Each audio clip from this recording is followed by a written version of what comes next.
E o programa de hoje continua com a série que a gente vem trazendo com o Dr. Vaiga, falando da natureza, a conexão espiritual, essa série maravilhosa. Dr. Vaiga, seja bem-vindo. Agradeço o convite novamente, Evita. Para mim é um prazer nós podermos continuar trocando essa ideia sobre esses assuntos que mobilizam tanto, né, a nossa atenção e que com certeza deve continuar mobilizando a nossa atenção cada vez mais. E afeta e diz respeito diretamente a cada um de nós humanos, né? Dr. Vaiga, eu fiquei com um pensamento e uma outra pessoa também me perguntou e sugeriu que eu refletisse mais sobre o seguinte: que o senhor esmiuçasse a questão da Terra, nosso planeta, esse aglomerado biodiverso, que falasse, o senhor usou um termo, a Terra como organismo vivo. Isso mesmo. O senhor pode trabalhar para nós esse tema um pouquinho mais, por favor? Acho interessante você ter recuperado essa ideia, porque dentro da antroposofia, essa é uma grande explicação do porquê o ser humano acabou desenvolvendo uma relação de devastação com o meio ambiente, que é essa incompreensão da Terra como organismo vivo. E para entender essa ideia, é interessante nós olharmos um pouco para os fluxos da natureza, para as dinâmicas, os fenômenos que ocorrem no planeta, que fica muito nítido que há uma respiração, que há uma pulsão, que há um conjunto de fluxos que fazem termos essa compreensão de que a Terra é um organismo com sistemas complexos. E nós podemos, por exemplo, pegar a ideia da circulação atmosférica, né? A circulação atmosférica, ela pode ser entendida no cotidiano como uma coisa que é um vento que pode atrapalhar, sei lá, a pessoa que está varrendo, mas quando você começa a perseguir, é o vento. Qual que é a origem dele? Há moléculas quentes e moléculas frias tentando ocupar o espaço das moléculas quentes. E o desenrolar dessa história, que é um processo macrocósmico de circulação e que tem a ver com o clima. Então, aos poucos, a gente vai saindo de uma ideia simples, cotidiana, para uma compreensão de um sistema que não age de forma isolada, porque a circulação atmosférica ela está intrinsecamente relacionada com a circulação oceânica. Então nós temos correntes marítimas em lugares distintos do nosso planeta que seguem uma determinada lei, não são aleatórias, não ficam mudando o tempo todo. Nós temos correntes, por exemplo, que são polares, que vêm lá da Antártida e trazem uma atmosfera mais fria para o nosso estado, por exemplo, nós que é o Paraná. Os rios aéreos, né? O vento que faz a curva, bate lá nos Andes e traz aqui para o sudeste.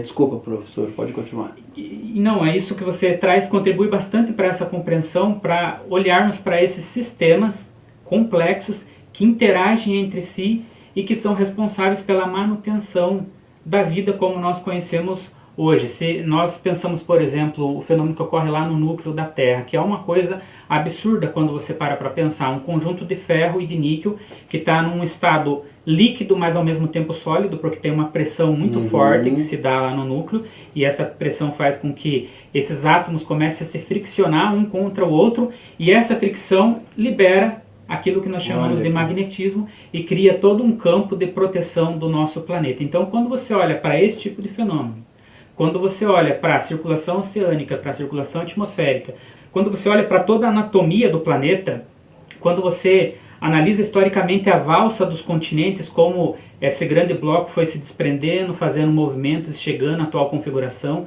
e que, aliás, continua em movimento, apesar de ser imperceptível, né, porque são poucos centímetros a cada ano.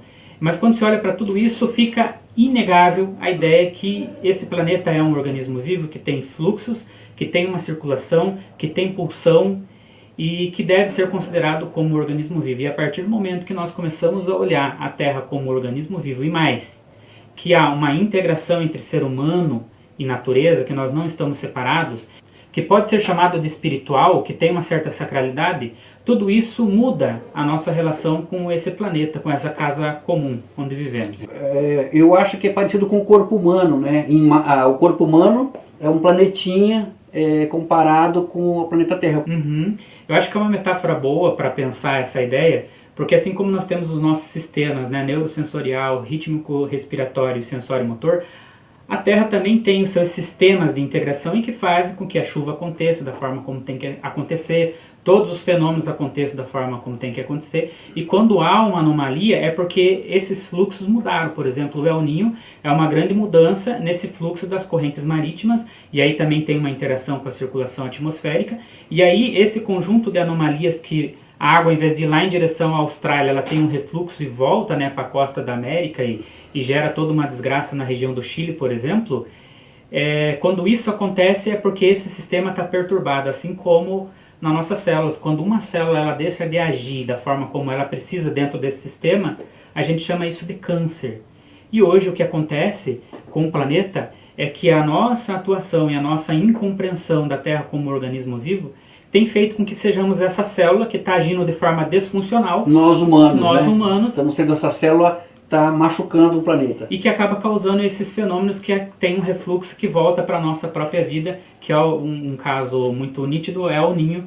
Nós temos o efeito disso recentemente no Rio Grande do Sul, por exemplo. Só que essa relação de causa e efeito acaba não sendo feita, o que geraria uma conscientização maior, né, nos seres humanos. Eu quero fazer um comentário, assim, que ele tem um pouco de ironia, me permitam, por favor. Mas eu visitei várias aldeias indígenas, estive em muitos lugares, eu nunca vi um indígena construir as suas casas na beira do rio. Você não vê um indígena construir na beira do rio. Olha que sabedoria, porque ele sabe que o rio em algum momento sobe e desce. Pode levar 100 anos, doutor, mas ele vai subir. O caminho das águas não pode ser interferido por uma barreira humana. E aí vem toda essa revolução que ele colocou.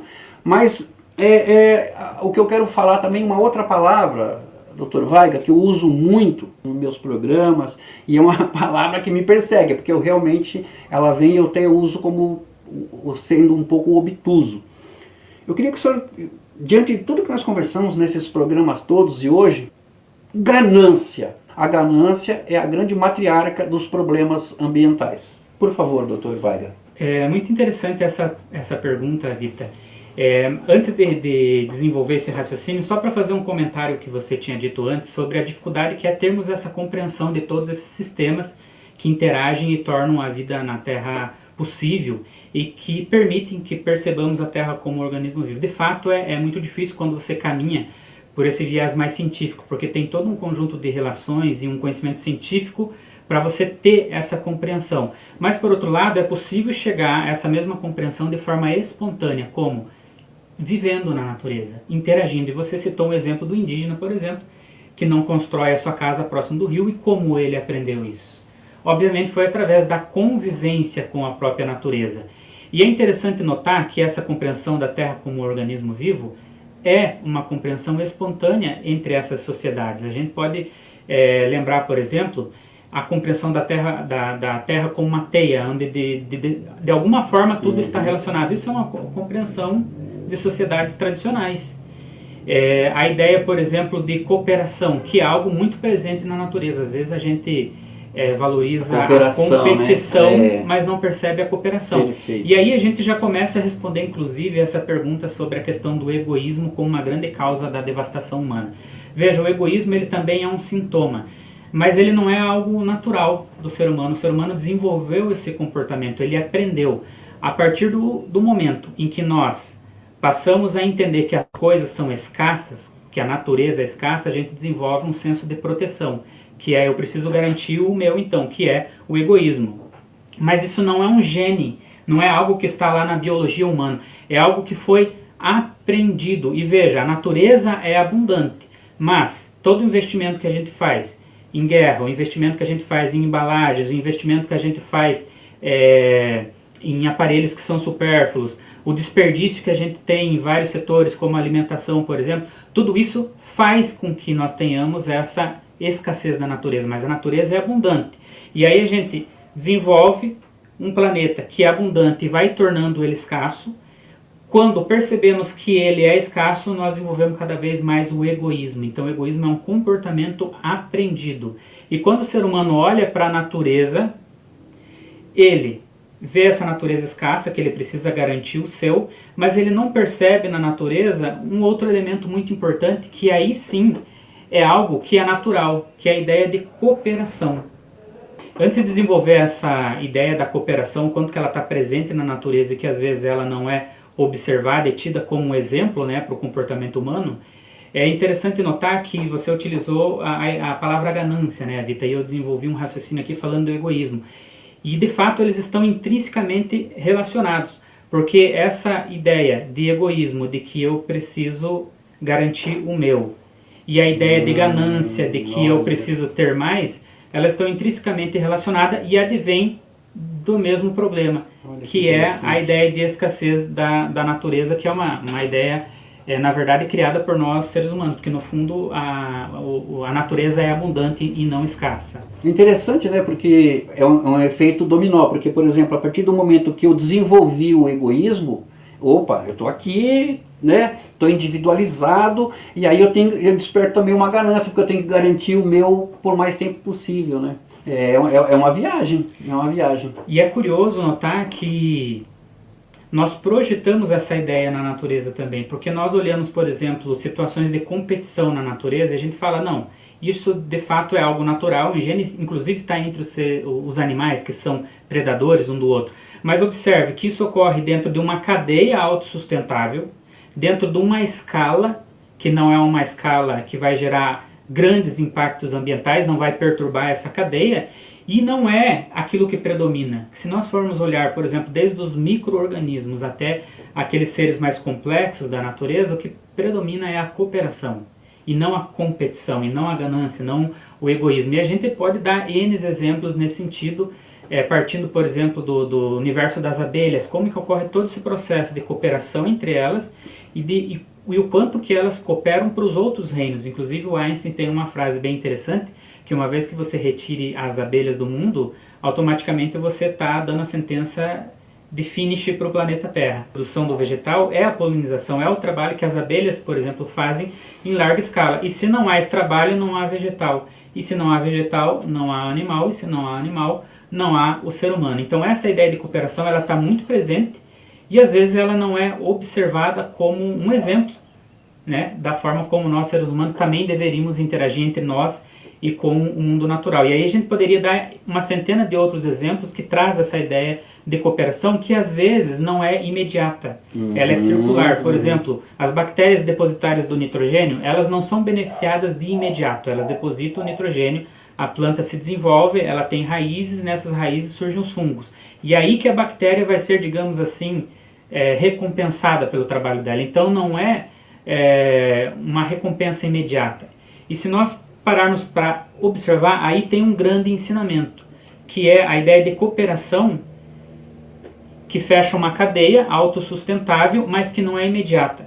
E se o ser humano traz essa simples ideia para a economia, por exemplo, em que eu coopero de alguma forma com essa pessoa coopera com a outra e assim por diante, até que essa cooperação volta a mim, nós temos uma cadeia autossustentável diferente da forma como o sistema econômico vem funcionando até o momento, que é um paradigma que precisa ser ultrapassado, e uma das formas de ultrapassar esse paradigma é olhando para a natureza, vendo como esse organismo complexo funciona através da cooperação. Doutor, muito obrigado. Eu que agradeço, a Vita, sigo aí à disposição.